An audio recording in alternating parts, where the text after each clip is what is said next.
Gentler and kinder.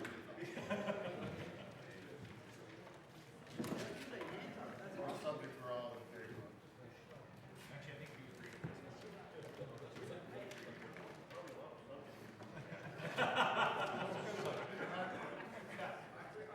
That's true.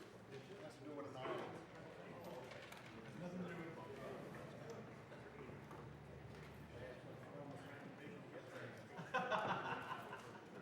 now there's a disconnect. So easy. It was so easy.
Order, please.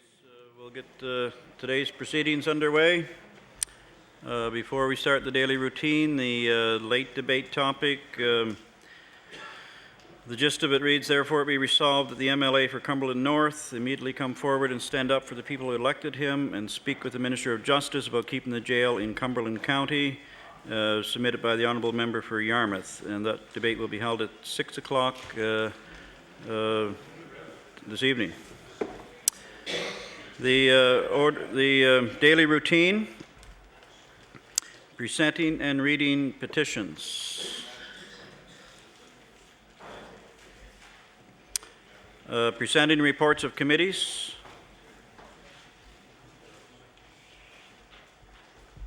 Tabling reports, regulations, and other papers.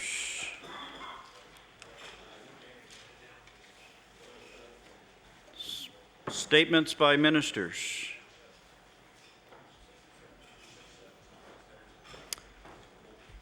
Government notices of motion.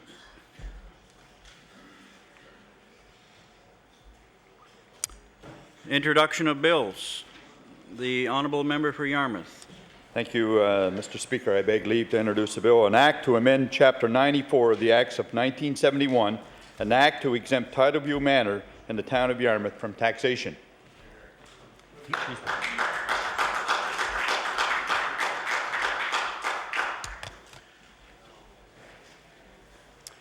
The honourable member for Yarmouth begs leave to introduce a bill, an act to amend Chapter 94 of the Acts of 1971, an act to exempt Titleview Manor in the town of Yarmouth from taxation.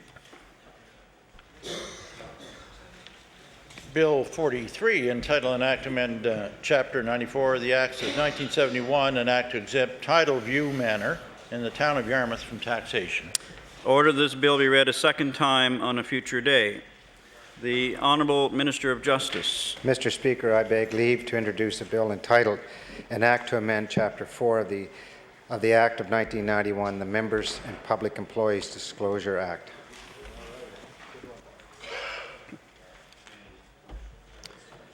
The Honourable Minister of Justice begs leave to introduce a bill, an act to amend Chapter 4 of the Acts of 1991, the Members and Public Employees Disclosure Act.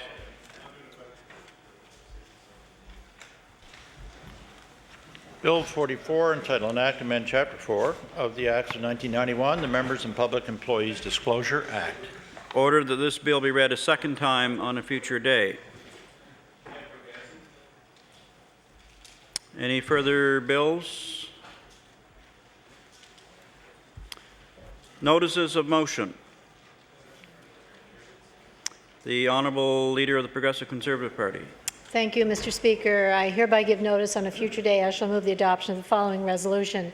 Whereas the NDP government has brought forth a budget that has a $592 million deficit, and whereas tabling a deficit budget is an illegal action based upon the laws in Nova Scotia, and whereas the NDP government saw fit to add $353 million to create an artificially inflated deficit through a prepayment to universities that was not due until the 2010-11 fiscal year, therefore be it resolved, all members of this House denounce the actions of the NDP government in creating a massive deficit for blatant political purposes, and urge others to join the efforts of the Progressive Conservative Party in not supporting the illegal 2009-2010 budget. Mr. Speaker, I request waiver of notice, passage without debate. There has been a request for waiver. Is it agreed? I hear several noes. The motion is tabled. The Honourable Member for Cape Breton Nova. Thank you. I hereby give notice on a future day. I shall move the adoption of the following resolution. Whereas on October 25, 2009, a heavenly celebration will take place in the city of Sydney, Nova Scotia, and whereas the St. Teresa's Parish Church would celebrate its 75th anniversary, and whereas St. Teresa's Parish Church has provided spiritual leadership and fellowship to its parishioners from near and far.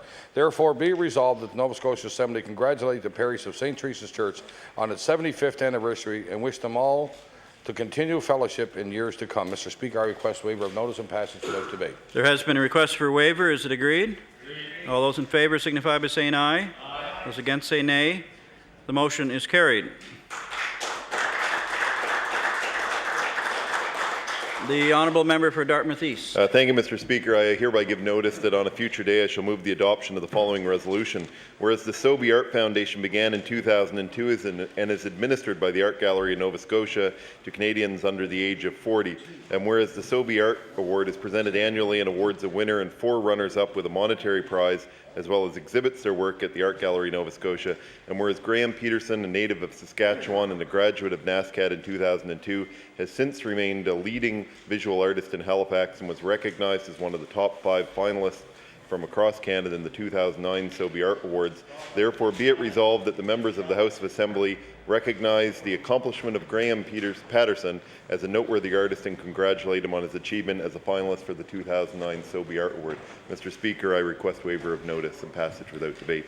There has been a request for waiver. Is it agreed? All those in favor signify by saying aye. Those against say nay. The motion is carried. The honourable member for Victoria the Lakes. Thank you, Mr. Speaker. Mr. Speaker, I hereby give notice that on a future day I shall move the adoption of the following resolution. Whereas the Minister of Transportation and Infrastructure Renewal should have a plan for the work to be completed by his department in this fiscal year so that he'll know where to make cuts to save $29 million. And whereas he has the assistance of a junior minister to help him with his work and advise him on what he should do with regard to gravel roads across this province, other than hire a consultant to perform her work also. And whereas since the season for completing this work is nearly at an end, and the minister must know what can now be reasonably expected to be completed, therefore be it resolved that the minister table a copy of his original plan and a copy of his revised plan now that he can surely must know what can and cannot be accomplished this fiscal year. Mr. Speaker, I request waiver of notice, passage without debate. There has been a request for waiver. Is it agreed? No. I hear several noes. The motion is tabled. The honourable member for Pictou East. Thank you, Mr. Speaker. I hereby give notice that on a future day I shall move the adoption of the following resolution. Whereas some families in Pictou County cannot afford to purchase new winter clothing for their children, and whereas the annual Sobeys Coat for Kids campaign is underway throughout Pictou County, in which hundreds of children's jackets and coats are donated to the campaign, and whereas the founder of this project, Aaron McLeod, is ultimately responsible for providing over 4,000 coats in 5 years to children and their families. Therefore, be it resolved that the Nova Scotia Legislative Assembly congratulates Sobeys head office employee and campaign organizer Aaron McLeod for helping thousands of children stay warm during the cold winter months through the Coats for Kids campaign. Mr. Speaker, I request waiver of notice and passage without debate. There has been a request for waiver. Is it agreed? Agreed. All those in favor signify by saying aye. Aye. Those against say nay. The motion is carried. The honourable member for Bedford Birch Cove. Mr. Speaker, I hereby give notice that on a future day I shall move the adoption of the following resolution. Whereas the Donner Awards program is Canada's largest and most prestigious non-profit recognition program, it acknowledges those non-profit social service agencies that excel at maximizing service on limited budgets.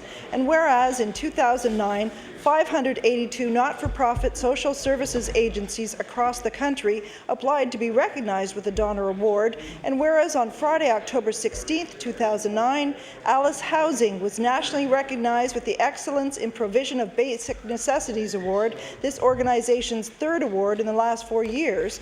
Therefore, be it resolved that all members of the House of Assembly congratulate Joanne Bernard, Executive Director, along with the staff and volunteers of Alice Housing for this prestigious honour and acknowledge the exceptional work they all do in our community. Mr. Speaker, I ask for waiver of notice and passage without debate. There has been a request for waiver. Is it agreed? All those in favour signify by saying aye. Those against say nay. The motion is carried. The honourable member for Cape Breton North. Thank you, Mr. Speaker. I hereby give notice that on a future date I shall move the adoption of the following resolution.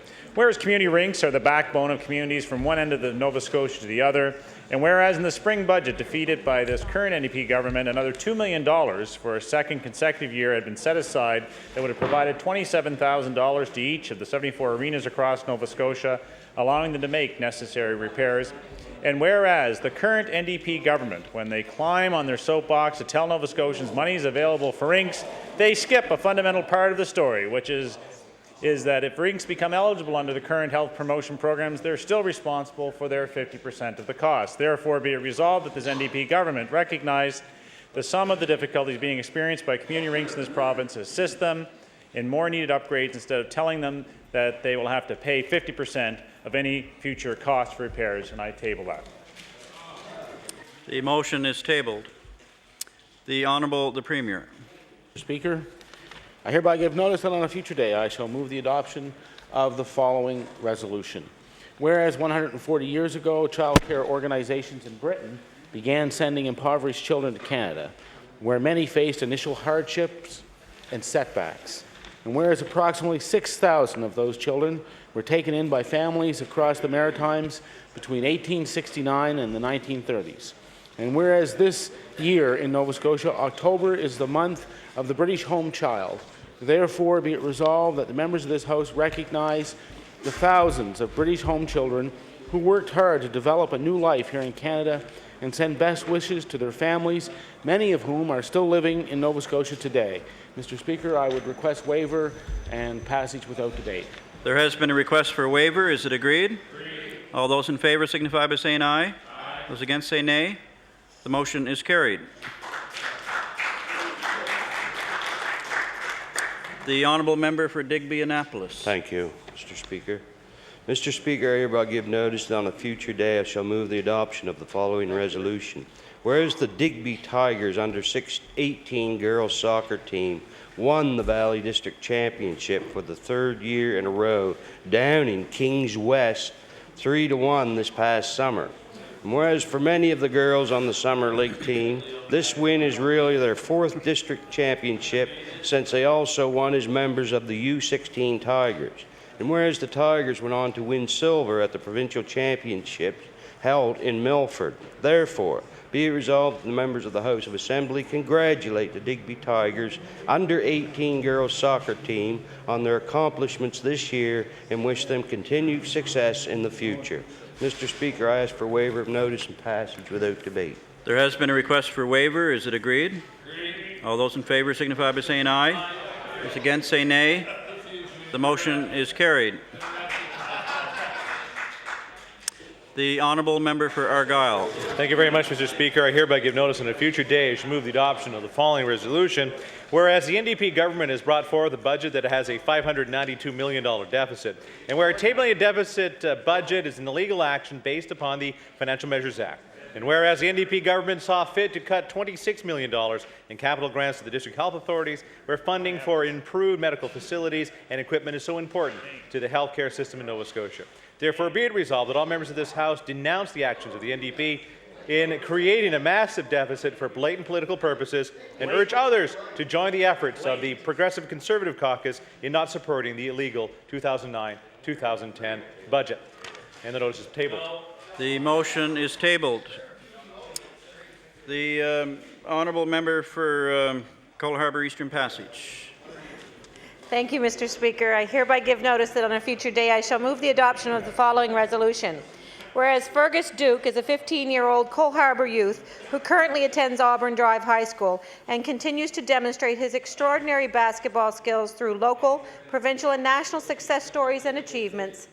And whereas Fergus recently honed his basketball skills as a member of Canada's first cadet national basketball team, competing in Argentina at the Tournament of the Americas, with the team earning the bronze medal, then qualifying for next summer's FIBA Under-17 World Championships. And whereas Fergus was also one of the youngest players on the 2009 Nova Scotia Canada Summer Games basketball team and helped our Nova Scotia team earn a silver medal in PEI earlier this year, therefore, be it resolved that this Nova Scotia House of Assembly congratulate Fergus Duke of Cole Harbour for his outstanding achievements in the sport of basketball, and in particular his recent contribution to the Canadian National Cadets team's bronze medal win and to the 2009 Nova Scotia Canada Summer Games basketball team's silver medal in PEI, and wish him every success in the future. Mr. Speaker, I request waiver of notice and passage without debate. There has been a request for waiver. Is it agreed? All those in favour signify by saying aye. Those against say nay. The motion is carried. The honourable member for Preston. Thank you, Mr. Speaker. Mr. Speaker, I hereby give notice on a future day I shall move the adoption of the following resolution. Where Shantae Grant, a multi-talented Halifax-based author, broadcaster and spoken word performer who loved reading and writing as a child, but it was not until she started writing her stories her way that she knew storytelling could become her life's work. Where Shantae Grant has written and published her first children's book entitled Up Home, which was written as a poem depicting the joy of everyday life in her tightly knit community of North Preston. And whereas Shantae Grant's book has received 2 Atlantic Book Awards and is shortlisted for the 2010 Hackamak Children's Choice Book Awards. Therefore be resolved, members of this House of Assembly congratulate Shantae Grant for this outstanding accomplishment and wish her well in her future writing endeavors. And Mr. Speaker, I'd ask for waiver. There has been a request for waiver. Is it agreed? Agreed. All those in favor signify by saying aye. Aye. Those against say nay. The motion is carried. The honourable member for Yarmouth. Mr. Speaker, I hereby give notice that on the future day I shall move the adoption of the following resolution. Whereas hard-working Nova Scotians trying to keep their loved ones at home instead of an institution are being abandoned by this NDP government and a health minister through the Caregivers Allowance Program, and whereas there has been numerous examples of this brought forward in the House, not only demonstrating the need of Nova Scotians to access the program, but also the flaws that have become evident in the MAPLE criteria system of evaluation. And whereas although Nova Scotians have had over 100 days to get used to being let down by the NDP government, it is disheartening and disappointing that their lack of compassion continues to expand. Therefore, be it resolved that all members of the House of Assembly join me in immediately calling the Minister of Health to review the MAPLE criteria, ensure that deserving Nova Scotians are not left behind as of the government's reckless cuts programs to help validate the deficit budget. And Mr. Speaker, I request waiver. There has been a request for waiver. Is it agreed? I hear several noes. The motion is tabled. The honourable member for Eastern Shore. Thank you, Mr. Speaker. I hereby give notice that on a future day I shall move the adoption of the following resolution. Whereas Clam Harbour Beach is a long, beautiful silver sand beach along the Eastern Shore, and since 1978 has been the location of the annual Clam Harbour Sandcastle contest, which attracts hundreds of contestants and thousands of spectators to the Eastern Shore. And whereas this occasion is put on by a non-profit organization, is the #1 identifiable event on the Eastern Shore and brings a significant contribution to tourism of the Eastern Shore. Whereas this August marked the 31st annual Sandcastle event and was the biggest turnout ever with over 20,000 attendees. Therefore be it resolved that the Nova Scotia Legislature congratulates the Lake Charlotte Leisure Planning Board and volunteers at the Clam Harbour Sandcastle contest on bringing community and tourism together for a fun-filled family day at the beach. Mr. Speaker, I request waiver of notice and passage without delay. There has been a request for waiver. Is it agreed? Agreed. All those in favour signify by saying aye. Aye. Those against say nay. The motion is carried.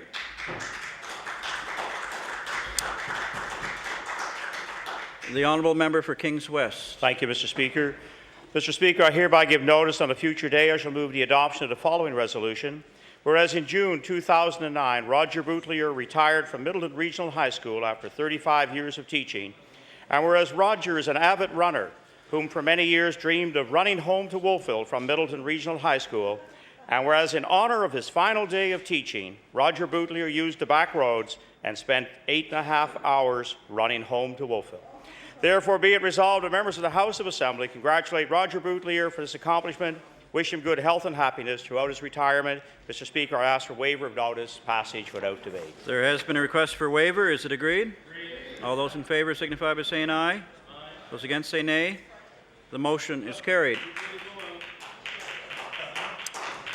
The honourable member for Cape Breton West. Thank you, Mr. Speaker. Mr. Speaker, I hereby give notice that on a future date I shall move the adoption of the following resolution. Whereas the Minister of Finance in his role as opposition finance critic said in this House of Assembly on May the 1st of this year, and I quote, "Those non-renewable resources are a legacy for us and for our children and for our grandchildren. That money must go on the debt. It must stay on the debt. It is the only reasonable thing to do." End of quote. Whereas the present Minister of Finance no longer views the non-renewable resources as a legacy or as a responsible thing to do, and whereas the Minister of Finance, beyond removing money from the offshore account, It's not about you, Graham. something he vehemently opposed less than 6 months ago, has now tabled legislation allowing the NDP to run deficits in this province for as long as they like.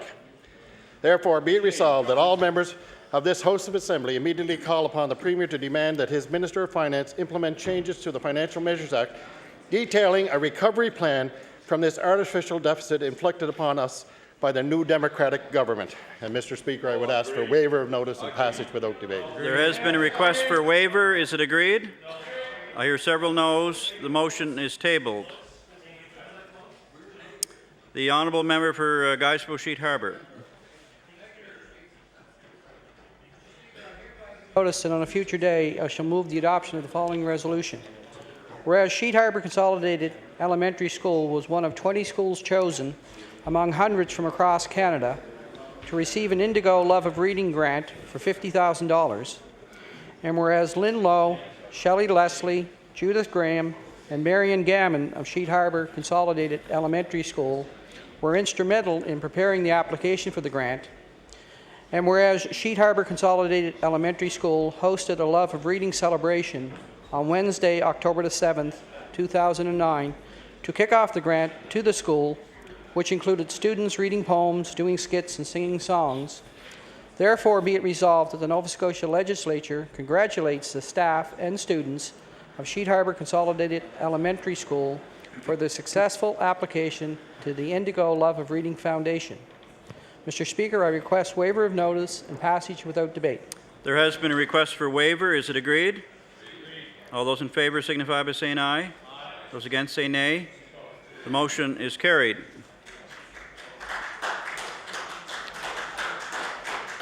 The honourable member for Bedford Birch Cove. Mr. Speaker, I hereby give notice that on a future day I shall move the adoption of the following resolution. Whereas on October 17th, friends and family gathered to surprise Walter Regan with the celebration of his retirement, and whereas for 35 years Walter was employed as a stationary engineer for the Department of National Defence and is well known in the community for his work with the Sackville Rivers Association, and whereas Walter and his wife Anne are now looking forward to enjoying their retirement, therefore be it resolved that members of this House of Assembly congratulate Walter Regan on his retirement from DND and wish him many years of good health and happiness. Mr. Speaker, I ask for waiver of notice and passage without debate. There has been a request for waiver. Is it agreed? All those in favour signify by saying aye. Those against say nay. The motion is carried. The honourable member for Cumberland South. Thank you, Mr. Speaker. I hereby give notice on a future date I shall move the adoption of the following resolution. Whereas many volunteer organizations throughout the province of Nova Scotia are made up of individuals who give freely of their time, effort, and on many occasions, associated cost of their own. And whereas many of these organizations, such as Search and Rescue, Legions, and many others, are faced with challenges around insurance issues. And whereas we should do all we can to ensure that members of these groups are well protected in regards to their volunteer efforts. Therefore, be resolved the government move immediately to bring about a volunteer insurance program to ensure that all members of volunteer organizations throughout the province of Nova Scotia are legally covered when carrying out their duties on behalf of their respective organizations. Mr. Speaker, I request waiver of notice and pass without debate. There has been a request for waiver. Is it agreed? I hear several noes. The motion is tabled. The honourable member for Halifax Clayton Park. Mr. Speaker, I hereby give notice that on a future day I shall move the adoption of the following resolution. Whereas each year the third week of October marks the YWCA's Week Without Violence, which is recognized across Canada and in 90 countries worldwide, and whereas more than 17,000 people in schools, workplaces, and neighbourhood organizations in Canada recognize this annual violence prevention initiative that aims to make violence a thing of the past, and whereas the YWCA here in HRM is holding a one-day conference called The Power of Being a Girl, which is organized by and for young women aged 12 to 19 and includes workshops on issues from self-esteem to sexual health. Therefore, be it resolved that the members of this House congratulate the YWCA for organizing the Week Without Violence and the Power of Being a Girl conference, which together strive for a violence-free world. Mr. Speaker, I ask for waiver of notice and passage without debate. There has been a request for waiver. Is it agreed? All those in favour signify by saying aye. Those against say nay. The motion is carried.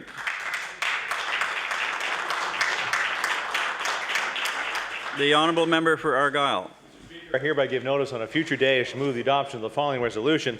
Whereas the Minister of Finance, in his role as opposition finance critic, said in this House on May 1st, when discussing the removal of the offshore money to balance this year's budget, said, quote, the implications of that is that if we undo what was done in 2005, then it will make us less attractive to financial markets and provide us with less flexibility to deal with the challenges facing Nova Scotians, end quote. And whereas NDP government only 5.5 months later has not only removed funds from the offshore account, but also tabled legislation enabling NDP to run deficit for years down the road if they so desire. And whereas the Minister of Finance needs to go back and revisit his comments of May 1st and provide Nova Scotians with the necessary assurances that he does believe himself when he speaks. Therefore, be it resolved that all members of this House immediately request the Minister of Finance to check with the financial markets to see how less attractive our province has become as a result of his fiscal flip-flop delivered in the legislature yesterday. I table. The motion is tabled. The honourable member for Richmond. Speaker, I hereby give notice on a future day I shall move the adoption of the following resolution. Whereas Norma Boudreau, co-owner and manager of C.H. Boudreau Funeral Home, has 30 years of experience in the funeral service field. Whereas Norma Boudreau is a licensed funeral director and embalmer who was the first female president of the Nova Scotia Licensed Embalmers and Funeral Directors Association. And whereas Norma Boudreau was recently named president of the Funeral Service Association of Canada at their annual national convention held in Kelowna, BC. Therefore, be it resolved that members of the House of Assembly congratulate Arishat resident Norma Boudreau on her recent appointment as President of the Funeral Service Association of Canada and wish her continued success in her new role. Mr. Speaker, I ask for waiver of notice and passage without debate. There has been a request for waiver. Is it agreed? All those in favour signify by saying aye. Those against say nay. The motion is carried. The Honourable Leader of the Progressive Conservative Party. Thank you, Mr. Speaker. I hereby give notice on a future day I shall move the adoption of the following resolution. Whereas the NDP government has brought forth a budget that has a $592 million deficit, and whereas tabling a deficit budget is an illegal action based on the laws of Nova Scotia, and whereas the NDP government saw fit to add $66 million to fund land purchases at a time when programs to help low-income families have been cut, therefore be it resolved, all members of the House denounce the actions of the NDP government in creating a massive deficit for blatant political purposes and urge others to join the efforts of the Progressive Conservative Caucus to not support the illegal 2009-10 budget. I request waiver of notice, passage. There has been a request for waiver. Is it agreed? I hear several noes. The motion is tabled. The honourable member for Digby Annapolis. Thank you, Mr. Speaker. Mr. Speaker, I hereby give notice that on a future day I shall move the adoption of the following resolution. Whereas smoking has been proven to be a very addictive and unhealthy activity in some of our lives, and whereas approximately 5 million people in this country still participate in the activity largely because of its very addictive ingredients, and whereas a good substitute to replace cigarettes are sardines in hot pepper sauce, which have been proven to help some quit smoking and reduce weight all at the same time. Therefore, be it resolved that the members of the House of Assembly help promote this substitute for smoking, which will help grow an industry that will create a much healthier society. Mr. Speaker, I ask for waiver of notice and passage without debate. There has been a request for waiver. Is it agreed? All those in favour signify by saying aye. Those against say nay. The motion is carried.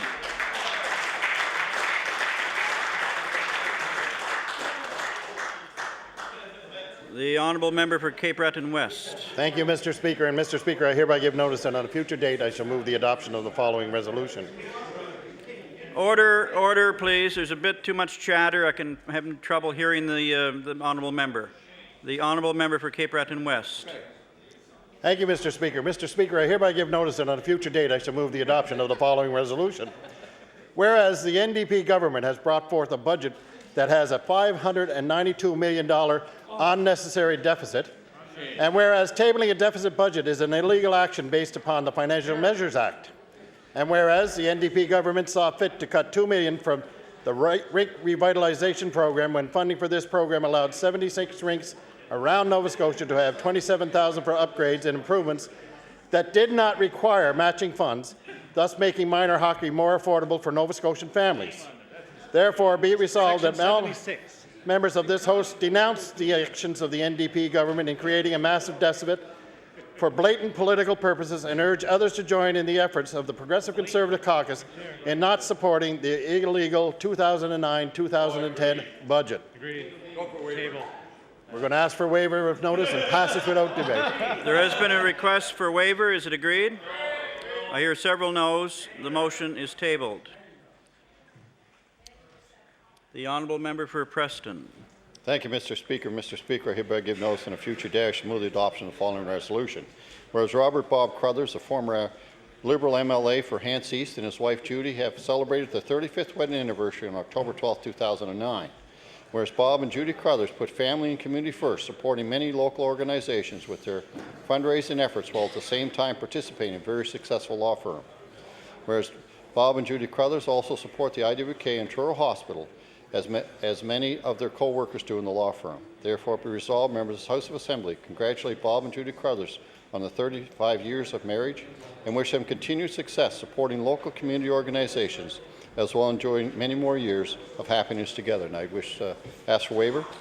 There has been a request for waiver. Is it agreed? Agreed. All those in favour signify by saying aye. Aye. Those against say nay. The motion is carried. The honourable member for Cumberland South. Thank you, Mr. Speaker. I hereby give notice on a future date I shall move the adoption of the following resolution. Whereas the NDP government has brought forth a budget that has a $592 million deficit, and whereas tabling a deficit budget is an illegal action based upon the Financial Measures Act, and whereas the NDP government saw fit to cut $17.1 million that was earmarked for the Antigonish and Spring Hill correct facilities, all the while they choose to spend over $530 million on new NDP spending priorities. Therefore, be resolved that all members of this House denounce the action of the NDP government in creating a massive deficit for blatant political purposes and urge others to join the efforts of the Progressive Conservative Caucus in not supporting the illegal 2009-2010 budget. Mr. Speaker, I request waiver of notice and pass without debate. There has been a request for waiver. Is it agreed? I hear several noes. The motion is tabled.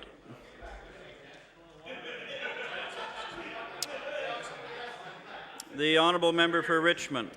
Speaker, I hereby give notice on a future day I shall move the adoption of the following resolution. Whereas Richmond County all-girl band Pink Thunder was named the next great Atlantic rock band in a contest sponsored by the Canadian Forces Halifax Rockfest 2009. Whereas the trio's string of success includes 3 singles on the East Coast Countdown. And whereas Pink Thunder's recent video shoot for Radio Friendly at Citadel High topped the East Coast Countdown radio program for 3 weeks and spent nearly 4 months in the top 10. Therefore, be it resolved that members of the House of Assembly congratulate Pink Thunder band members Victoria Cameron, Barbara Cameron, and Olivia Adlaka for their accomplishments and wish them continued success. Mr. Speaker, I ask for waiver of notice and passage without debate. There has been a request for waiver. Is it agreed? All those in favour signify by saying aye. Aye. Those against say nay. The motion is carried. The honourable member for Yarmouth. Mr. Speaker, I hereby give notice on a future day I shall move the adoption of the following resolution.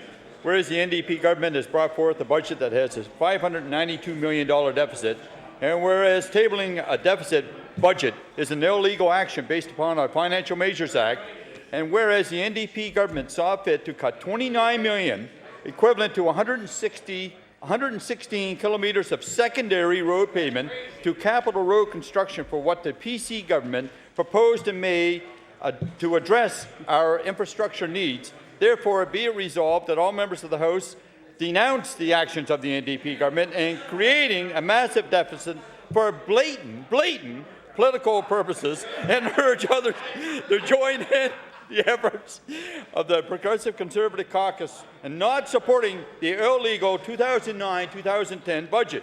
And, Mr. Speaker, I request waiver. There has been a request for waiver. Is it agreed? I hear several noes. The motion is tabled.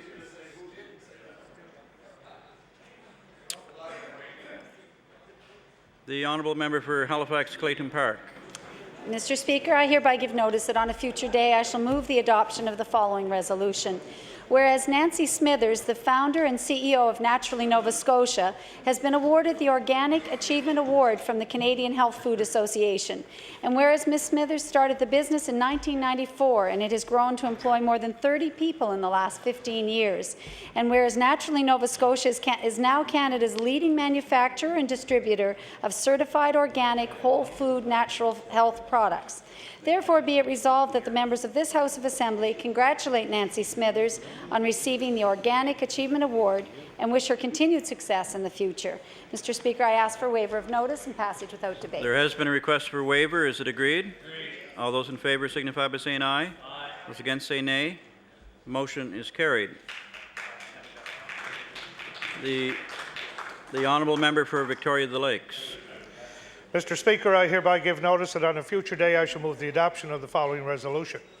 Whereas this NDP government has seen fit to reduce spending on roads by $29 million and opt instead to spend money on buying land and creating a slush fund, and whereas this has resulted in reduced spending on roads, healthcare, rinks, museums and corrections facilities, and whereas they have increased spending to create a deficit, even considering these cuts and increased revenue from tobacco taxes by increasing spending on land purchases, home construction rebates on houses that were already built, hiring consultants to tell them what their plan is, and paying money to universities not due until 2011, therefore be it resolved that all members of this House denounce those actions and call upon the government to come clean with the taxpayers of Nova Scotia and justify the creation of such a huge deficit when it was possible to balance the books of this province.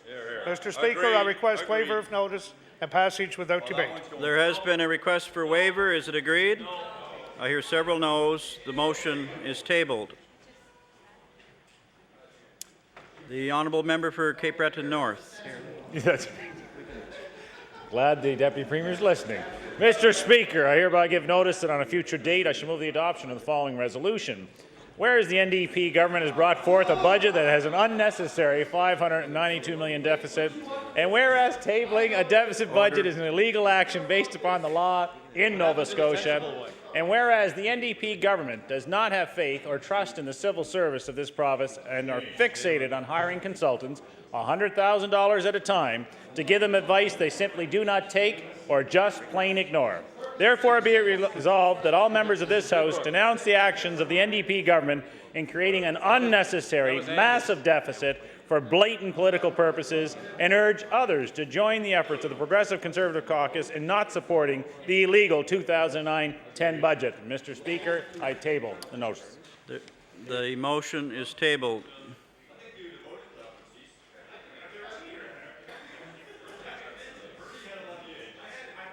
Are there any further notices of motion? The orders of the day, oral questions put by members. The time now is 12:47, and we will run to 1:47. And I will recognize the official leader of the opposition. Thank you, Mr. Speaker. Thank you, Mr. Speaker. My question is for the Premier. It's been 3 weeks since we first made this House aware of the potential conflict of interest with your Minister of Fisheries. Last week, we asked the Conflict of Interest Commissioner to re-examine the case. So my question for the Premier, what further steps have you taken to ensure the Minister is practicing within the guidelines of the Conflict of Interest policy and the Code of Conduct? The Honourable the Premier. Thank you, Mr. Speaker. The members asked the question many times. The answer remains the same. We sought the advice of the Conflict of Interest Commissioner. We got his advice. We followed it.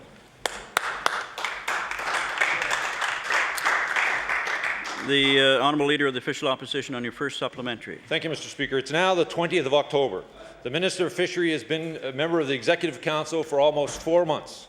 So my question to the Premier is, why is the Minister of Fisheries still listed as the President and Director of Mr. Mussels Seafoods in violation of the Minister's Code of Conduct? The Honourable the Premier. Thank you, Mr. Speaker. As I pointed out before, when registrations are paid, they go on for a period of time. All of this has been dealt with in previous questions, and I'm sure that the member understands that. The Leader of the Official Opposition on your final supplementary. Thank you, Mr. Speaker. The Premier knows that this could have been dealt with if the Minister of Fisheries had just done the right thing 4 months ago. Those rules exist for a reason, and they are there to protect the public. So my final question is for the Minister of Fisheries. When will you comply with the Ministerial Code of Conduct and remove yourself as President of that company? The Honourable Minister of Fisheries. Thank you very much, Mr. Speaker, and to the honourable member. I want to just to highlight that I have followed the due process. I have met DFO requirements, and I have wrote to the Commissioner, the Conflict of Interest Commissioner. I also want to point out that there is a process to follow, and I have been working with my accountants in the process of the sale that I put in the hands of an independent broker, and I have distanced myself or removed myself from all the assets, and there's a period of time that has to go through to all this to be fulfilled. Thank you very much, Mr. Speaker. The Leader of the Progressive Conservative Party. Thank you, Mr. Speaker. In a press release on June 29th, the Premier announced the appointment of 8 MLAs to become his junior ministers. When questioned at that time, the Premier's response about their role and responsibility was they had not yet been clearly defined. So, Mr. Speaker, my question through you to the Premier is, 4 months have passed since those positions were announced. Could the Premier be more specific today to the question, what are the roles and responsibilities of the junior ministers?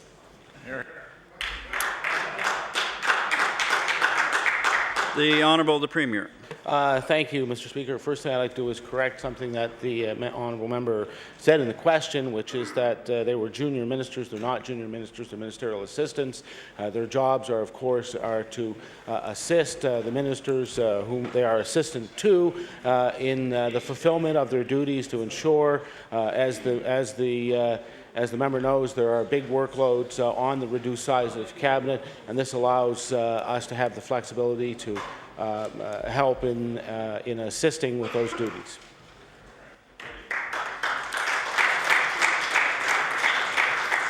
The Honourable Leader of the Progressive Conservative Party on your first supplementary. Thank you, Mr. Speaker. In order to fulfill the mandate that's been given to these MLAs, will the Premier share with this House the budgets within which these ministers must work? The Honourable the Premier. I'd be happy to.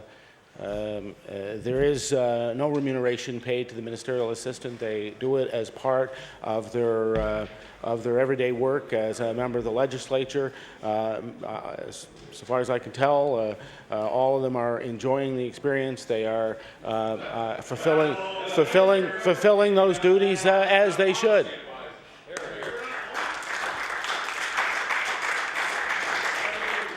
The Honourable Leader of the Progressive Conservative Party on your final supplementary.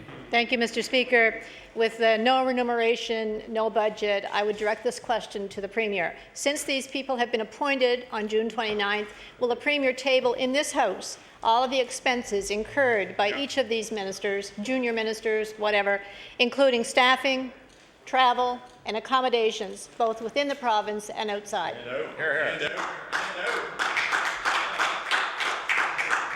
The Honourable the Premier. I'm happy to review the request from the member. I don't think there are any, but if there are, we're happy to forward it to you.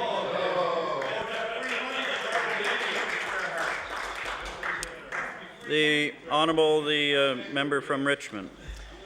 Mr. Speaker, Sean Boudreau is a 36-year-old gentleman from Arishat, Richmond County. After spending a number of seasons as a deckhand on his uncle's lobster boat, he decided to purchase his own lobster boat and license. Sean purchased the boat and license on April 13, 2009. He then proceeded to fish his license in District 29, which runs from May 1st to the end of June. At the end of the season, Sean made an application to the Fisheries Loan Board as a new entrant purchasing a fishing enterprise. Sean has been denied that his application even be considered because it was received on July 31st, 2009, 2 weeks beyond the 3-month deadline for applications to be considered by the Fisheries Loan Board. So my question on behalf of Sean to the Premier is, what message is your government sending to fishermen throughout Nova Scotia when a new entrant such as Sean Boudreau is being denied even consideration by the Nova Scotia Fisheries Loan Board? The Honourable the Premier. Well, thank you, Mr. Speaker. I'm not sure that there's any message being sent to them at all. There are criteria in all programs. You have to meet the criteria that are assigned to them. The consideration with respect to these matters are straightforward. They're done by the Loan Board.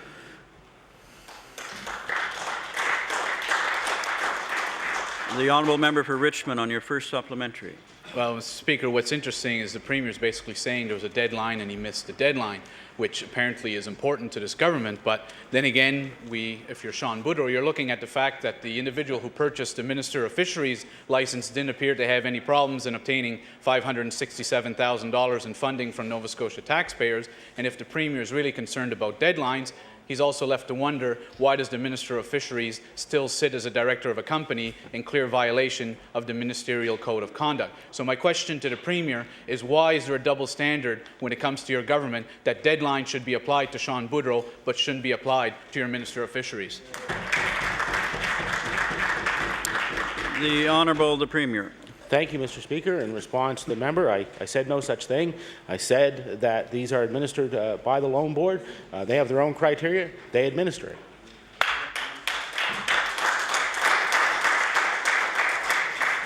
The Honourable Member for Richmond on your final supplementary. Mr. Speaker, Sean Boudreau, at 36 years of age, has had to mortgage everything he owns. In fact, he's had to mortgage everything his father owns in order to be able to purchase his dream of having a lobster boat and license.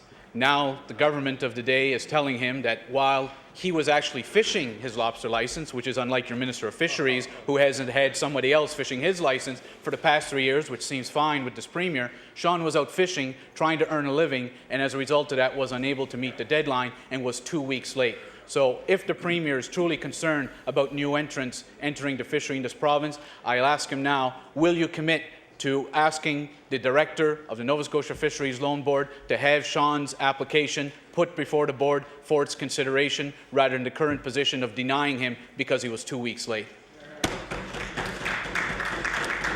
The Honourable the Premier. Thank you, Mr. Speaker.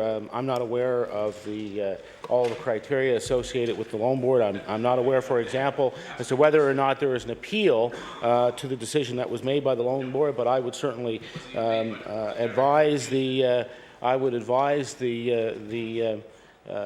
person who is the subject of this. I don't know individual circumstances, but they should pursue it through the Loan Board.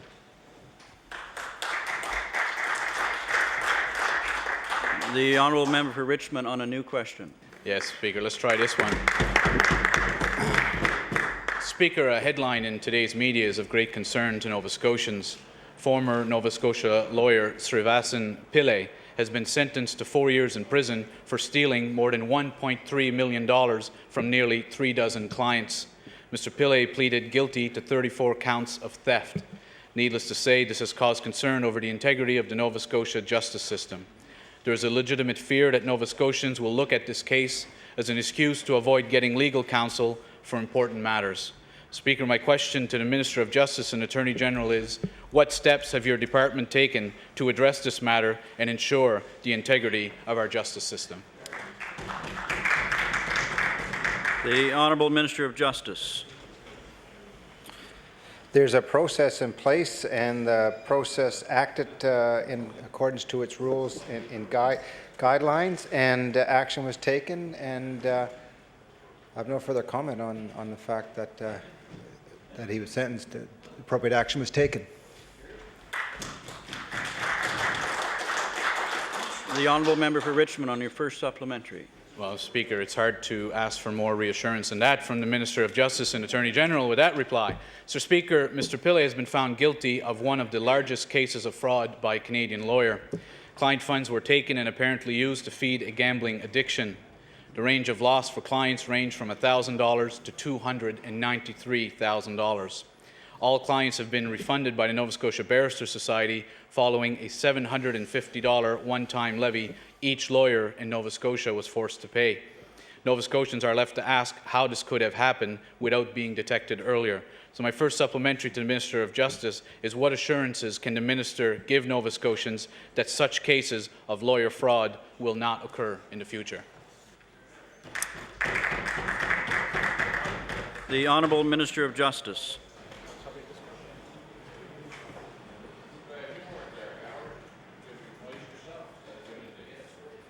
As I said in my earlier answer, there's a process in place. There's insurance, and there's also an audit done on all trust funds in the province. The system works. The system worked here, and I want to assure all Nova Scotians that we take matters such as this very seriously, and that I'm very confident in the processes that are there, and I'm very confident in the Bar Society in regards to how they handled this and valued their support in that direction. The honourable member for Richmond on your final supplementary. Speaker, the facts show that Mr. Pillay was a lawyer for 23 years and was given the Queen's Counsel designation. Nova Scotians are rightfully asking how he was able to take $1.3 million from his clients without being detected earlier. Media reports indicate that Mr. Pillay was known to frequent the Halifax casino at all times of the day. His own attorney indicated that Mr. Pillay was dealing with a significant gambling addiction throughout the period of time that this matter took place. So my final supplementary to the Minister responsible for Nova Scotia Gaming Corporation is, what relationship does your department have with the Department of Justice to identify problem gamblers and possible cases of fraud? The Honourable Minister of Finance. Thank you, Mr. Speaker. The Nova Scotia Gaming Corporation is the body of government that administers the gaming system on behalf of the province, and therefore has partnerships with entities like ALC and the casino. And the actual regulation of that is done by the Alcohol and Gaming Division of the Department of Labour and Workforce Development. So that's the system. There's no direct connection with the Department of Justice, since any issues such as the member have raised are dealt with by the Barristers Society, which is self-regulating, or in the case of a criminal complaint, by the justice system itself.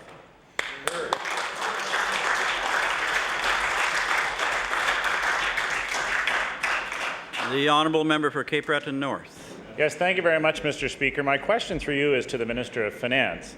Time and time again, Nova Scotians have heard over and over how the NDP would somehow be different, somehow change the way business is done within government, and uphold the laws of the land. We now know different. Mr. Speaker, will the Minister of Finance inform this House on whether or not he believes breaking the law to suit the NDP government's political agenda is legitimate? The Honourable Minister of Finance. Thank you, Mr. Speaker. I would note, first off, Mr. Speaker, that that's a question directly about a bill that is in front of the House and is likely to come up for debate later this afternoon. Mr. Speaker, it's a decision of the House as to whether an action of the government is or isn't in keeping with the law. And beyond the House, if that member or that caucus think the government has done something illegal, then take us to court, Mr. Speaker, and let the justice system decide.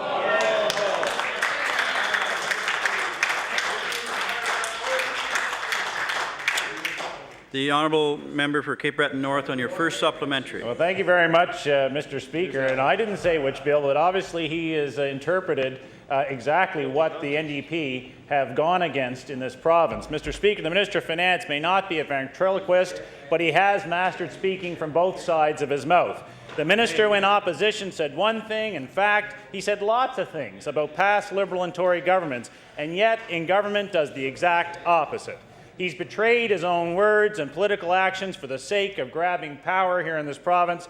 The concern to Nova Scotians is what they've been doing with power, and I can tell you, Mr. Speaker, it's nothing good. Mr. Speaker, will the minister explain why he and his government have abandoned what used to be NDP principle and now are fixated on ballooning the debt with unnecessary and unneeded spending measures?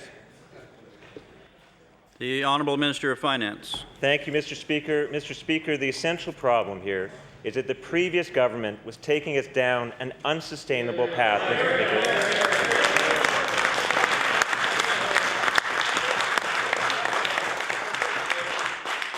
Mr. Speaker, the member is right about one thing. We are doing the exact opposite. We're putting this province back on the right path.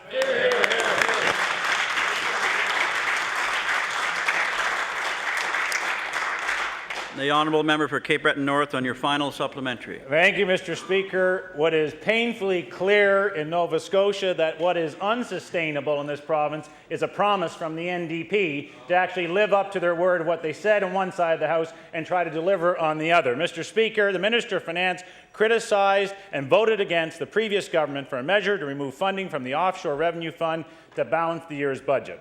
He now introduces legislation that will enable his NDP government to table deficits whenever they want. Even when the Liberals tabled their balanced budget law in 1995, it contained the words, deficits could only remain in light of severe downturn in the economy. The NDP say nothing about this in their legislation. Mr. Speaker, will the minister explain why he is breaking the law to suit NDP-only purposes? The Honourable Minister of Finance. Mr. Speaker, we are putting this province back on a sustainable path, and we're doing something that crowd could never do when they were in government. We are keeping our promises.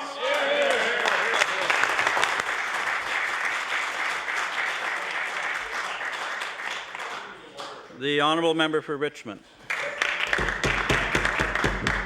Mr. Speaker, the Minister of Justice and Attorney General seems to consider border security a top priority for the Nova Scotia Department of Justice. He has stressed during estimates that police should be focused on major crime and that these major crimes generally come from outside of Nova Scotia. He is reviewing the decision to put more police officers in our communities as he questions whether they should go to other priority justice areas in our province. So my question to the minister is, would he please give some clarity to what he considers to be major crimes and from where these crimes are originating? The Honourable Minister of Justice. We live in a global community where the economy of commerce is global, and we have to have a police service and services that protect the integrity of our borders as a whole. We have to align ourselves with our national and international partners in order to prevent such crimes as computerized crimes where people can be anywhere in the world, and we're seeing an increase in that daily. And you can just follow the front page of the paper weekly and you'll see issues such as that. If we're not a police service and a government that's responsive to threats from outside, then we're not doing our job.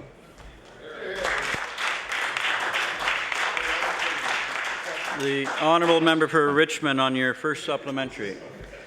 Speaker, during estimates, the Minister of Justice seemed very concerned with the possibility that our province was being overrun by criminals from other countries.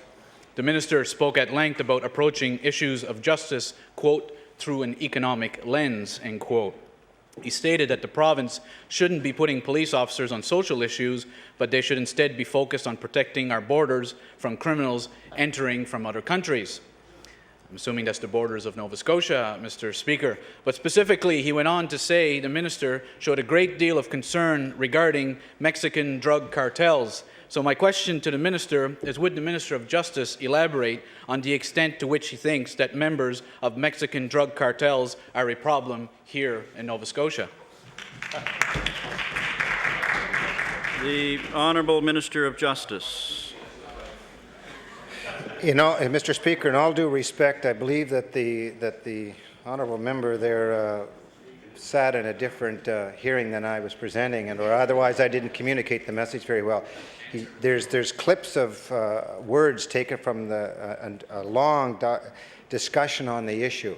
The issue is dealing with how we structure our police resources, and this government is committed to ensuring that we're putting the right resources in the right place to do the job that's required to address the concerns of this province. The honourable member for Richmond on your final supplementary. Well, Mr. Speaker, the Premier should have informed the Minister. Unfortunately, in estimates, Hansard does apply there as well, and we're more than happy to provide him with his own comments, where he repeatedly raised the concern of Mexican drug cartels infiltrating our beautiful province. Mr. Speaker, putting this at the department's priority list seems rather strange. It means that the Minister of Justice places community policing lower on his list of priorities. It means that the minister places enforcement of crimes that happen right here in Nova Scotia lower. It means that domestic violence, correctional facilities, prosecution, identity theft, property damage and theft, and many other issues that are of great concern to Nova Scotians are apparently going to play second fiddle to our battle against the Mexican drug cartels. So, Mr. Speaker, my question again to the minister is, by putting this at the top of his priority list, does the minister truly believe that Mexican drug cartels are actually the largest threat to public safety and security in Nova Scotia communities? The Honourable Minister of Justice. I think, in all due respect again, Mr. Speaker, that the gentleman should go back and check the Hansard and see that the comment made at the time is that there's a threat internationally, and one of the issues is the presence of the Mexican cartel in Ontario, and it won't take them long to come here if our borders are penetrable. And it's also that when he talks about domestic crime and other types of crimes in the community, this government and this minister is extremely committed, and as I assured members of his team that I will meet with them on any issues, and he just needs to consult with some of his own team instead of sitting and taking in parts and maybe read the whole of the Hansard to get the full story and the accurate story.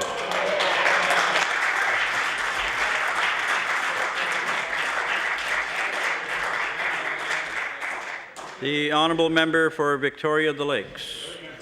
Thank you, Mr. Speaker. Mr. Speaker, my question through you is to the Minister of Transportation and Infrastructure Renewal.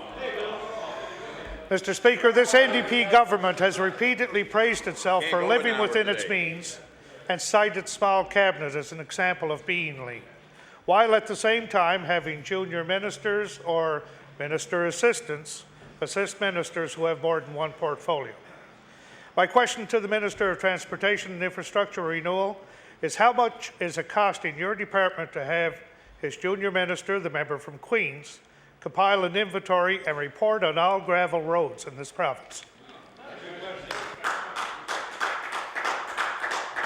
The Honourable Minister of Transportation and Infrastructure Renewal.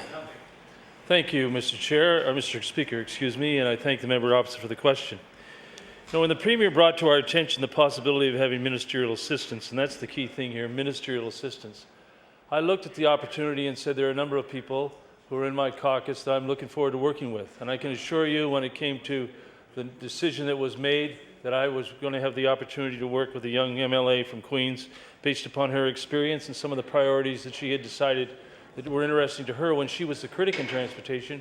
We took it upon very quickly. We met with appropriate department staff. We decided what would be some of the priorities that we will be working with in that department. It was decided upon after a number of meetings and various comments made that this would be a worthwhile project, because I've heard from many members opposite the importance of a good, clear role when it comes to gravel roads.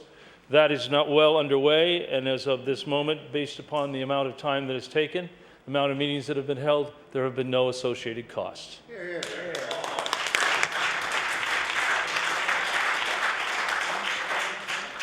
The Honourable Member for Victoria the Lakes, on your first supplementary. Thank you, Mr. Speaker.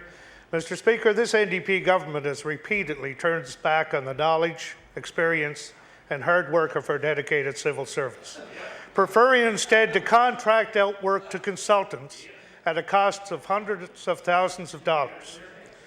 My question to the Minister of Transportation and Infrastructure Renewal is, why would he ask a junior minister to undertake this task when his own staff already have the information?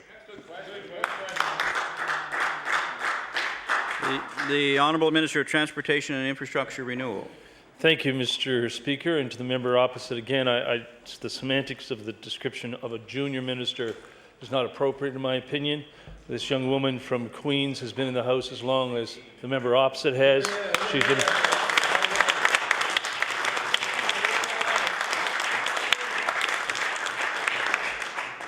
She is a ministerial assistant, and the task that we decided upon, with input from the staff, with input from the very people at Transportation and Infrastructure Renewal, is let's have a close look at this particular issue, which we decided was of some importance.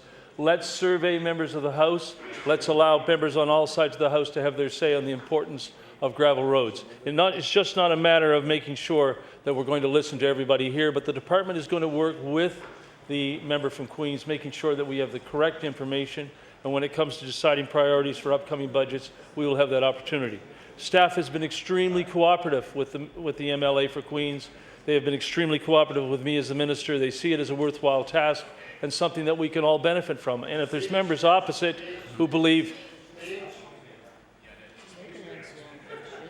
well, if the members opposite want to continue to have input in this important issue, they should contact the MLA for Queens.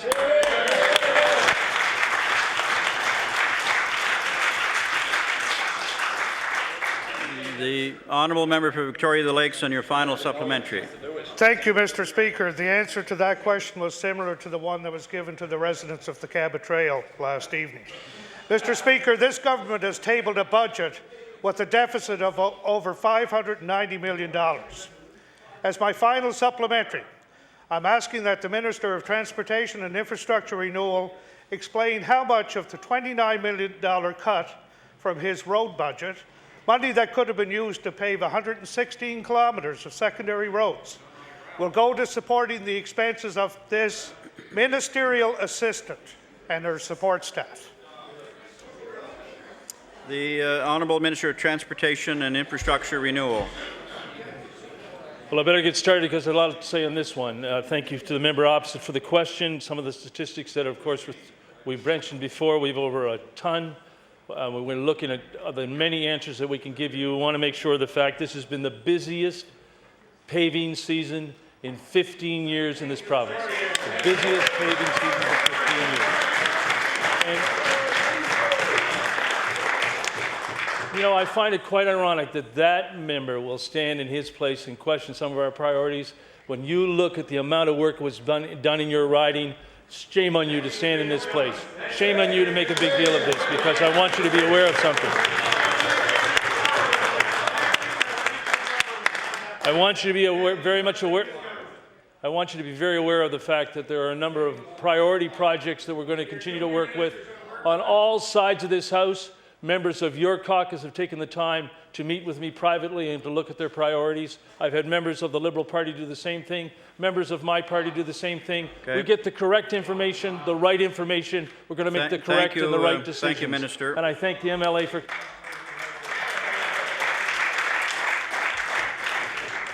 The Honourable Official Leader of the Opposition. Thank you, Mr. Speaker. Thanks for making it official, Mr. Speaker.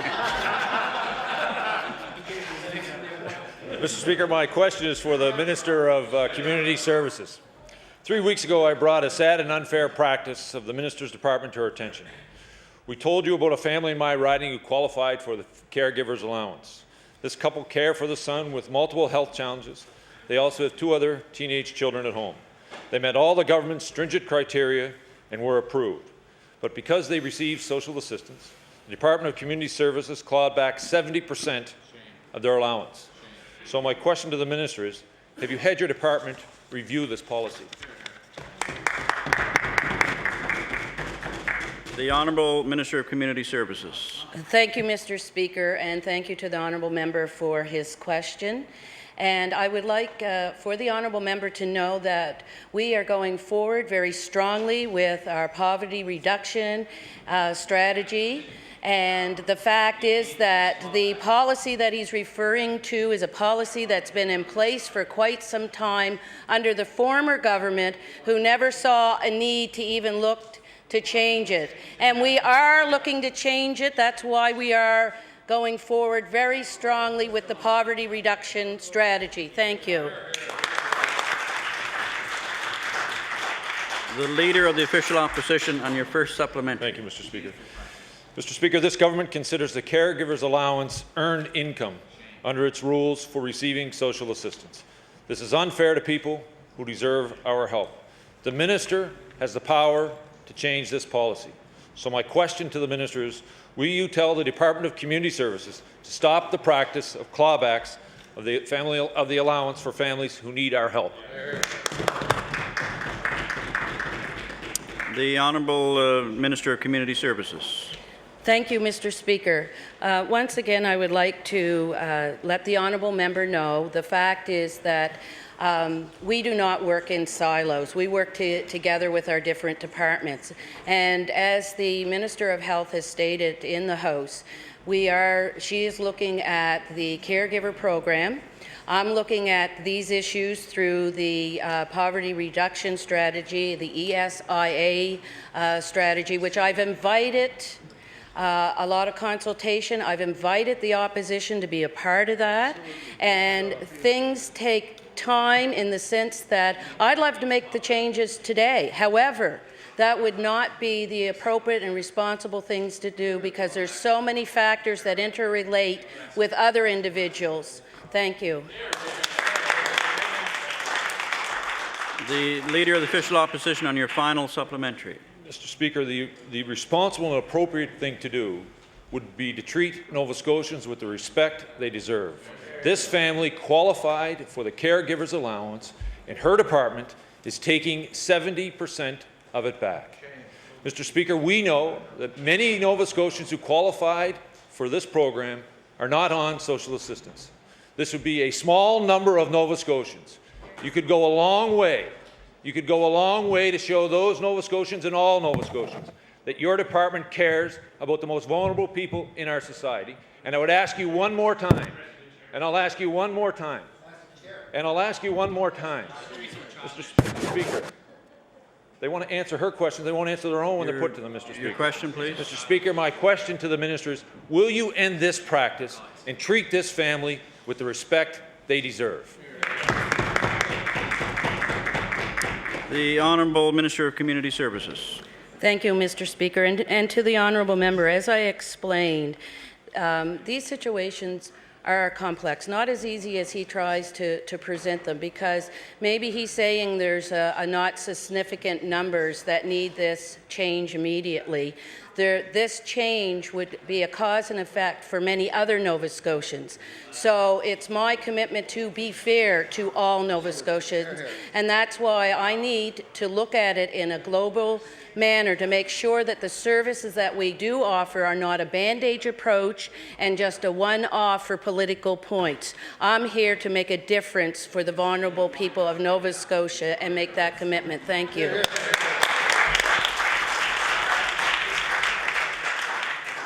The Honourable Member from Cumberland South. Thank you, Mr. Speaker. Mr. Speaker, my question through you will be for the Minister responsible for the emergency management. Nova Scotia search and rescue groups say they may be forced to withdraw emergency services if they don't get better protection to cover them while they're doing their volunteer service on behalf of Nova Scotians. Mr. Speaker, my question to the Minister through you is, when did the Minister become aware of this issue? The Honourable Minister responsible for the Emergency Management Office. Thank you, Mr. Speaker, and I appreciate that question, so thank you. I found out about this situation yesterday morning with the news release that went forward. The spokesperson of the group sent me an advance release of that, probably maybe a half an hour before it was released. So that is the time that I found out. I would like to add that I have a great deal of respect and value the work of the ground search and rescue teams across Nova Scotia. As the honourable members of this House know, that they are in their 40th year and are having their 40th year celebration. So I received that information yesterday. Thank you.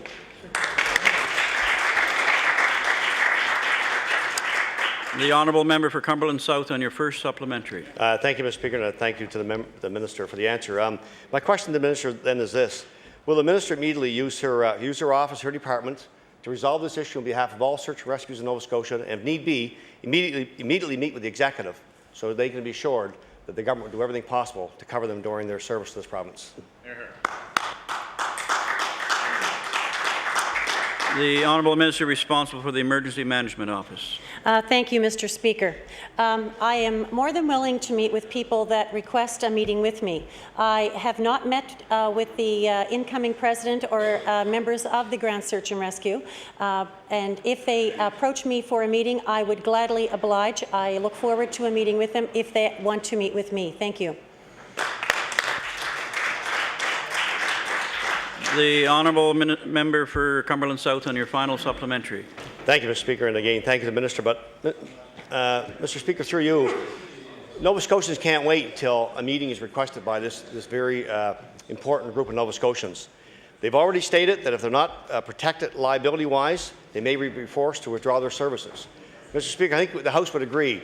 The work they provide on a voluntary basis is often daunting and potentially dangerous work just by the mere type of work that they do for us each and every day in this province. They are asking the government to protect them against liability issues that they do not have the ability, resources to provide themselves. Mr. Speaker, today in the House, unfortunately, the government turned down a resolution to provide insurance to cover these very important Nova Scotians. Mr. Speaker, but I'm asking the minister today, at this critical hour, will you commit to giving the volunteers for ground search and rescue in Nova Scotia government-funded insurance so they will be protected as they volunteer and carry out those many important duties on behalf of Nova Scotians?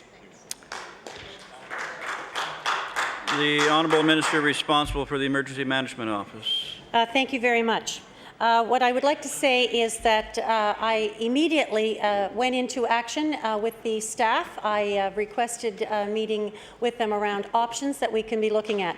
I would like just to echo the sentiments of my honourable colleague that it does take time. There is a process in place.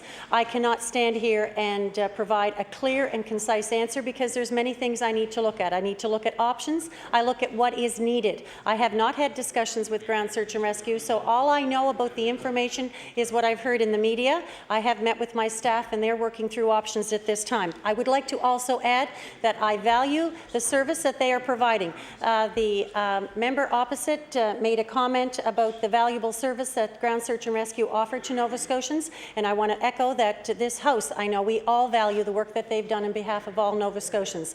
They are valued, they're dedicated, they're committed, and we are there to support them. Thank you.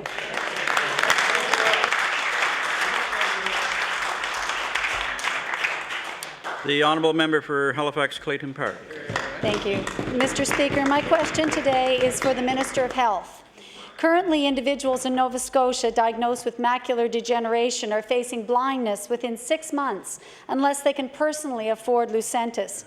This treatment has been proven to not only halt the loss of vision, but also to improve it. Individuals with the same diagnosis in 6 provinces in the country, Ontario, Quebec, Saskatchewan, Alberta, BC, and Newfoundland, are all covered under their provincial drug plans for Lucentis. Here in Nova Scotia, we have yet to hear whether this treatment will be covered. My question through you, Mr. Speaker, to the Minister is, where is your government at now with respect to making a decision on Lucentis? The Honourable Minister of Health. Thank you very much, Mr. Speaker, and I want to thank the honourable member for bringing an important issue to the floor of the chamber. Mr. Speaker, this particular drug was not covered in the budget. However, we are assessing coverage for this drug in the budget to come in the spring. Thank you, Mr. Speaker. The Honourable Member for Halifax Clayton Park on your first supplementary. Thank you, Mr. Speaker. And I think that the minister has often spoken about wanting to do things that are evidence-based, and the evidence is very clear that spending money on Lucentis will actually save a great deal of money for this province. In fact, information provided to the minister's department shows that if Lucentis was funded, government would save $2.5 million in direct costs in year 1 alone, and millions more if we look at the indirect costs of blindness. So it's an example, again, Mr. Speaker, of we can pay now or we can pay a lot more later. The evidence is clear, and I do draw the minister's attention to that since she says she's assessing it. 80% of Canadians right now are able to access Lucentis through their provincial or federal plans. And while in opposition, the NDP called for this drug to be funded. Now they're silent. So my question to the minister is, why don't Nova Scotians have access to Lucentis? The Honourable Minister of Health. Thank you very much, Mr. Speaker. And Mr. Speaker, through you to the honourable member, the cost of funding this particular drug, I believe, would be in the vicinity of $2 million. And certainly, as we go forward to look to our first budget, Mr. Speaker, this is an issue that we will be considering. Mr. Speaker, I think this is a very good example of the need for catastrophic drug coverage in the country, Mr. Speaker, and I will be raising this issue with my counterparts from Atlantic Canada when we meet. As the honourable member no doubt knows, it is Atlantic Canadians who tend to have the least amount of public coverage. And this is something that we really need to address and focus on as a group. Thank you, Mr. Speaker. The honourable member for Halifax Clayton Park on your final supplementary. Thank you very much, Mr. Speaker. And I did think that today was about to be your first budget, so I don't know how we're going to see Lucentis in that if it's not there today. Mr. Speaker, Mr. Don Moores, who resides in the constituency of Halifax Citadel, Sable Island, is someone who would benefit from Lucentis. He is on a fixed income. He supports his wife, who is in a nursing home, and is paying out of pocket for Lucentis treatment in one eye due to macular degeneration.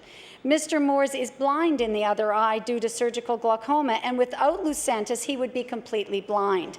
He has already paid $5,400, and in the next 6 months will be required to pay more than $10,000.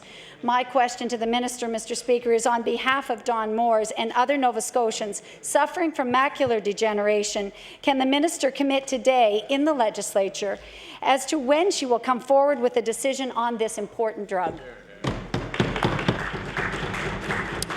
The Honourable Minister of Health. Thank you very much, Mr. Speaker. And again, I would reiterate to the honourable member that the inclusion of this drug for coverage will be under consideration for our first budget in the spring. Thank you.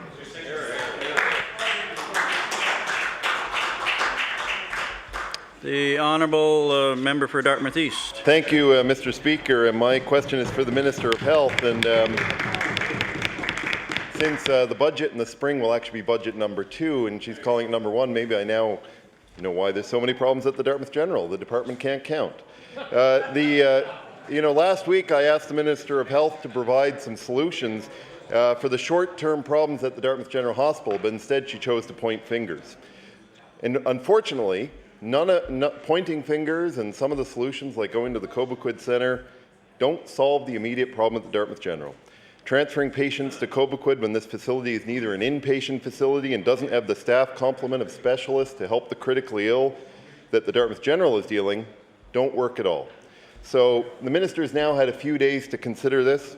And so my question for the Minister is, why does she continue to suggest solutions that will not address the short-term, immediate issues facing the Dartmouth General Hospital? The Honourable Minister of Health. Thank you very much, Mr. Speaker. Mr. Speaker, I want to assure the honourable member and all members of this House that we are working on short, medium and long-term solutions to the overcrowding in the emergency departments. This morning, Dr. John Ross, our emergency room advisor, met with personnel in the department. Mr. Speaker, we have identified a number of complex cases where people are occupying beds throughout the capital DHA system. And we're working very diligently with the Department of Community Services to identify placements in the community so we can free those beds up and create a situation where there will be better patient flow from the emergency department into in-unit beds in Dartmouth General as well as at the QE2. Thank you, Mr. Speaker. The Honourable Member for Dartmouth East on your first supplementary. Well, thank you, Mr. Speaker. And the Minister of Health has once again referred to Dr. Ross's report, which is expected a year from now. And she's talked about a couple of cases when, in fact, there's been 5 code oranges a month on average since the beginning of the year, and every one of those code oranges can't be related to just a couple of these cases. The Minister was aware of this problem 124 days ago, and yet she's only now has somebody going in and talking to some of these people. The NDP during the election promised immediate ministerial accountability when it comes to emergency room issues. The Minister is aware, and she's aware from when she was in opposition, that code oranges significantly impact the ability of an emergency room to function. Yet she's allowed 5 a month to continue to occur. Your question, so how member? can the Minister claim that she is accountable when it comes to emergency rooms when most of her comments, in fact, almost all of them, either end in finger pointing or blaming others? The Honourable Minister of Health. Thank you very much, Mr. Speaker. Well, Mr. Speaker, fixing the wait times in emergency departments is the #1 priority of this government, and we've been working very hard to address that problem, Mr. Speaker. Mr. Speaker, Dr. Ross is on the job, and he's providing advice and a plan as we speak, Mr. Speaker. He has met with people in the department this morning. We have identified that complex cases where people have been in beds for literally months, Mr. Speaker, is a very serious matter, and we are moving people out through the cooperation between the Department of Community Services and the Department of Health. Mr. Speaker, several months ago this process started. We moved a woman out who was literally living at the VG and going to work at Walmart every day from that site, Mr. Speaker. She's now living in the community, and her bed is available for patients who come into emergency. The Honourable Member for Dartmouth East on your final supplementary. Thank you, Mr. Speaker, and I'm sure that the patients and doctors at the Dartmouth General will be thrilled to know that a patient's been moved out of the VG. Mr. Speaker, my final question is for the Premier, because apparently the Minister of Health doesn't understand that a meeting in the past 2 days doesn't answer the question of ministerial accountability. During the election campaign, the NDP put out a pamphlet, and on the bottom it said, "Clip and save. These are the commitments Darrell Dexter and the NDP will keep." So I did clip and save. In fact, and the Premier himself was on the board of directors of the Dartmouth General Hospital, and so I know he understands the strategic importance of the hospital. So my question is, and most of the questions we've had today, Mr. Speaker, the ministers have chosen to blame others. So my question for the minister is, when will your ministers start keeping the commitment for ministerial accountability and stop blaming others, and when will we start to see some immediate solutions at the Dartmouth General? The Honourable the Premier. Thank you very much, Mr. Speaker. The member opposite has said a number of things in that. I'm glad he's clipped it. It falls into the category of having a list and checking it twice. So why would we not be happy with that, Mr. Speaker? He has just heard from the Minister of Health an answer exactly to the question that he's asked about what is being identified in terms of solutions, what action is going to be taken and is being taken in order to resolve the exact question. No finger pointing. The information he asked for, that is accountability.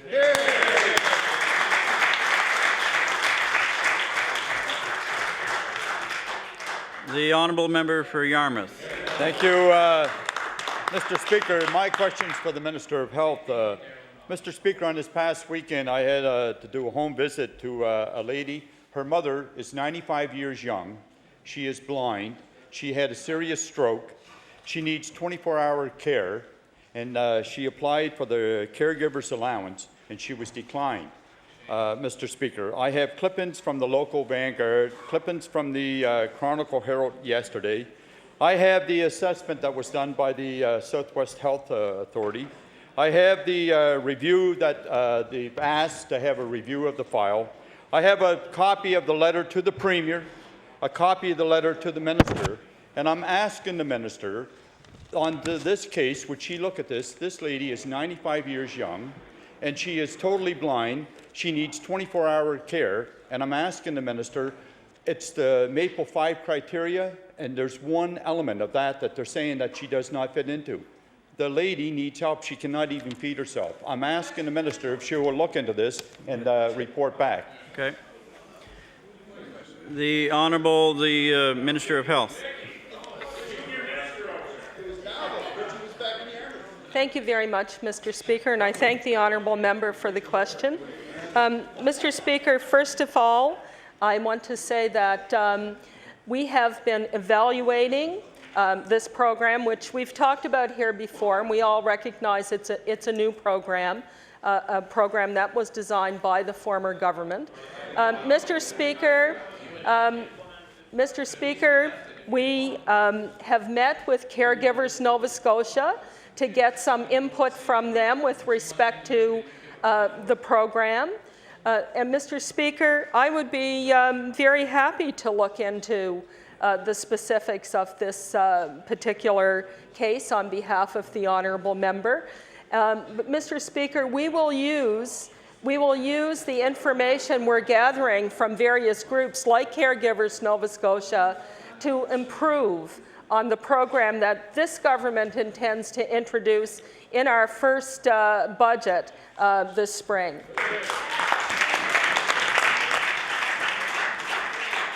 The honourable member for Yarmouth on your first supplementary. Thank you, Mr. Speaker, and I thank the minister for undertaking to review that file. I think it's very important. I know if she had been with me at the home visit, her heart would have went out to that family also and wanted to make something happen so that they could have at least got this coverage to help. The daughter has given up her full-time job to stay home to look after her mother.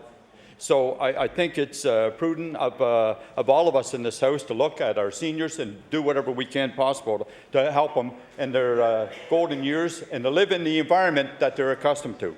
So, Mr. Speaker, my question to the minister is, could she tell me how many applicants in the Yarmouth County has been approved to date? The Honourable Minister of Health. Thank you very much, Mr. Speaker. And to the honourable member, I fully agree with him. This government is committed to keeping seniors in their own homes and in their communities as long as possible. And Mr. Speaker, it is really important that we respond with compassion to people in our communities.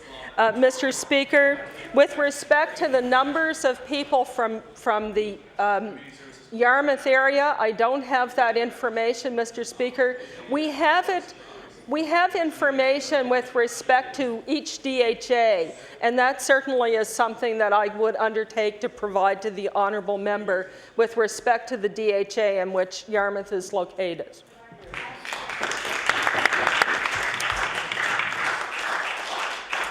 The honourable member for Yarmouth on your final supplementary. Thank you, Mr. Speaker, and I thank the minister for the answer.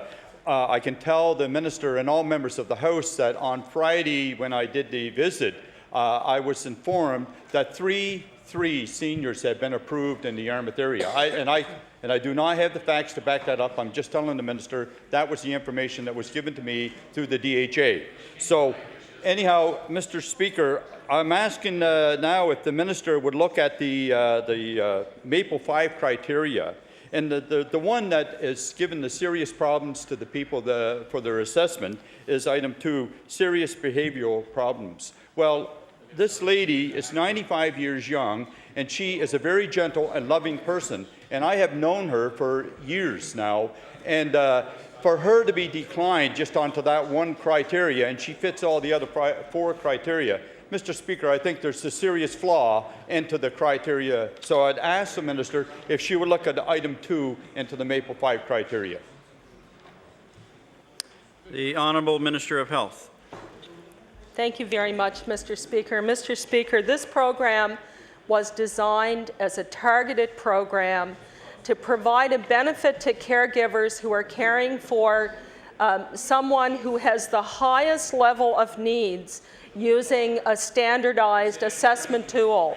Part of the assessment in determining whether or not someone has high needs is not just whether or not they are physically incapacitated, but behaviors and psychological issues enter into that assessment, Mr. Speaker.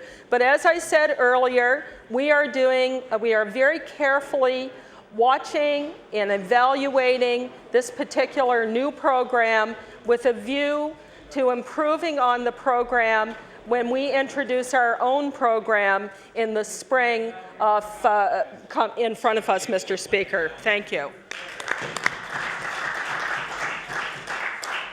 The honourable member for Digby Annapolis. Thank you, Mr. Speaker.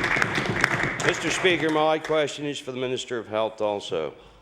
In late April, a petition was tabled in this legislature on behalf of 717 residents of Digby. The individuals who signed this petition were concerned because there are at least 8 patients from Digby who have to travel 2.5 hours 3 times per week for dialysis in Yarmouth to a unit that is already overburdened. My question to the Minister of Health: when is Digby going to get the dialysis service that they require? The Honourable Minister of Health. Thank you very much, and I want to thank the honourable member for the question. Mr. Speaker, the issue of dialysis, not only in the honourable member's constituency, but certainly all over the province, with respect to people having to travel for dialysis, is a very important issue. Our department is currently working with the DHAs to look at the best way to deliver dialysis services. And increasingly, Mr. Speaker, there certainly is evidence that more home dialysis, in fact, is effective for a certain number of people, Mr. Speaker. But we're currently developing plans with the DHAs as to the best delivery of dialysis services, and the honourable member's DHA is no different. The honourable member for Digby Annapolis on your first supplementary. Mr. Speaker, it's my understanding there's a doctor willing to travel from Yarmouth to Digby to provide the dialysis, so human resources is not an issue.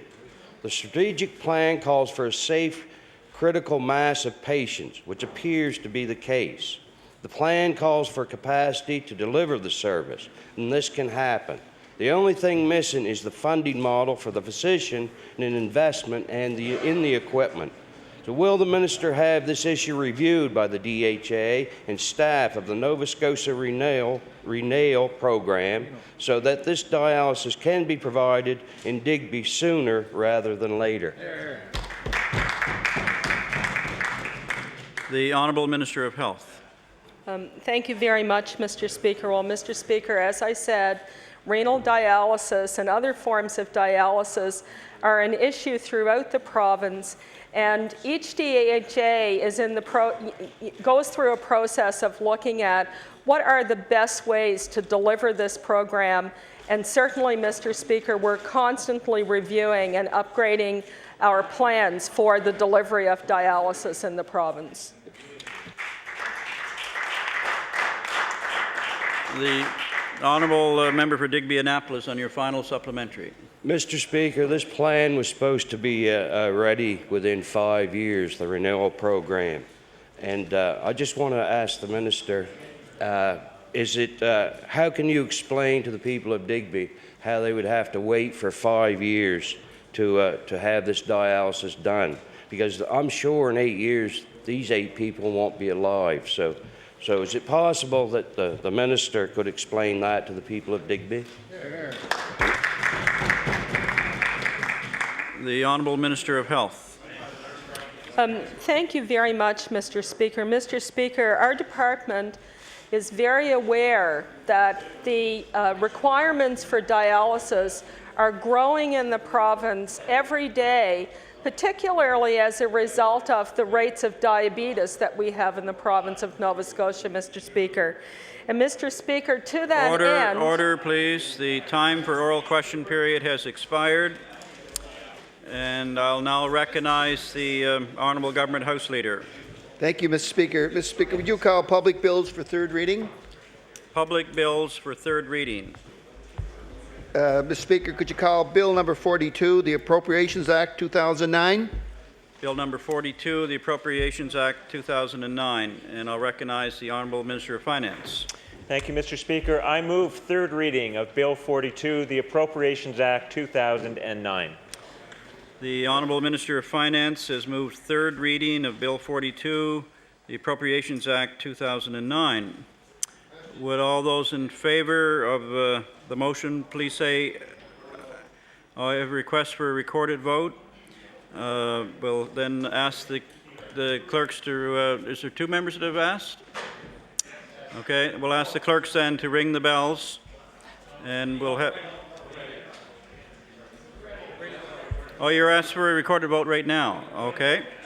Then are the whips satisfied? Satisfied? Not over here?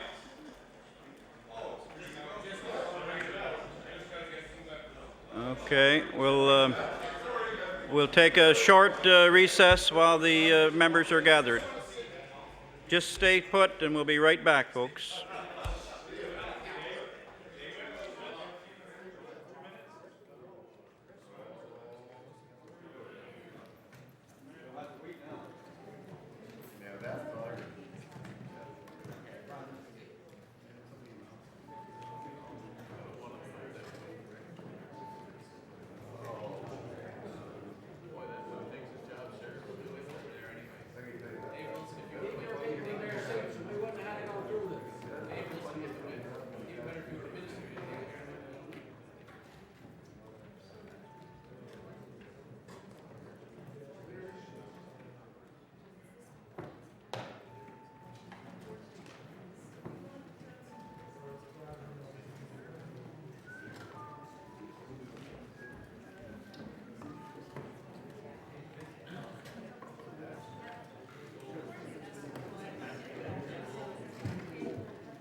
please. Are the whips satisfied? Yes. Okay. The motion was for third reading of Bill 42, the Appropriations Act 2009, request for recorded vote, and I'll ask the clerks to conduct that now. Mr. Landry. Yes. Ms. Moore. Yes. Mr. Estabrooks. Yes. Ms. Peterson-Rafuse. Yes. Mr. Corbett. Yes. Mr. Dexter. Yes. Mr. Steele. Yes. Ms. Maureen McDonald. Yes. Mr. Paris. Yes. Ms. Jennings. Yes. Mr. McDonnell. Yes. Mr. Beliveau. Yes. Ms. Zan. Yes. Mr. Zink. Yes. Ms. Conrad. Yes. Mr. McKinnon. Yes. Mr. Goss. Yes. Ms. Kent. Yes. Mr. David A. Wilson. Yes. Mr. Prera. Yes. Ms. Raymond. Absent. Mr. Epstein. Absent. Mr. Prest. Yes. Mr. Ramey. Yes. Mr. Scabar. Yes. Mr. Wynot. Yes. Mr. Morton. Yes. Ms. Birdsall. Yes. Mr. Boudreau. Yes. Mr. Burrow. Yes. Monsieur Gadet. Absent. Monsieur Sampson. No. Mr. Glavine. No. Ms. Whalen. No. Mr. McNeil. No. Mr. Manning MacDonald. No. Mr. Scott. No. Ms. Casey. No. Mr. Clark. No. Monsieur D'Entremont. No. Mr. McLeod. Mr. McLeod. No. No. Mr. Hurlbert. No. Mr. Bain. No. Mr. Porter, absent. Mr. Younger. No. Ms. Reagan. No. Mr. H. David Wilson. No. Mr. Terrio. No. And Mr. Colwell. No. No. Thank you.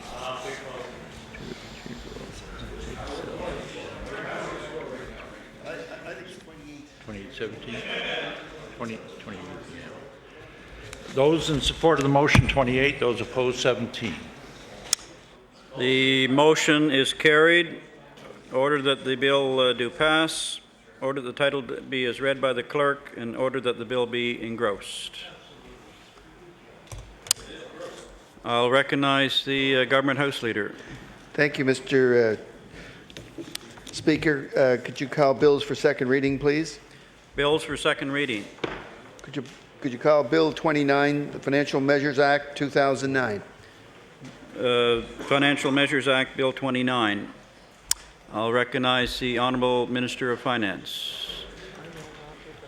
Thank you, Mr. Speaker. I'm very pleased to rise today to introduce second reading of this year's Financial Measures Act. This Act contains all of the statutory changes required to support the 2009-2010 budget. For that reason, it is an essential part of the budget and is therefore a matter of confidence in the government. It is a substantial piece of legislation, Mr. Speaker, as it amends 13 different laws. As I've stated a number of times before, Mr. Speaker, the budget we tabled on September 24th is substantially the same as the one tabled by the previous government on May the 4th. Therefore, Mr. Speaker, like the budget itself, this Financial Measures Act is much the same as what would have been presented in May had the House not been dissolved. I will get to the differences later, but first, Mr. Speaker, let me run through the similarities. This Financial Measures Act amends a number of laws to implement previously announced increases to legislated fees and government charges, such as those for personal property security registrations, summary proceedings, and corporation registration. Those were decisions made by the previous government. Amendments in this Act will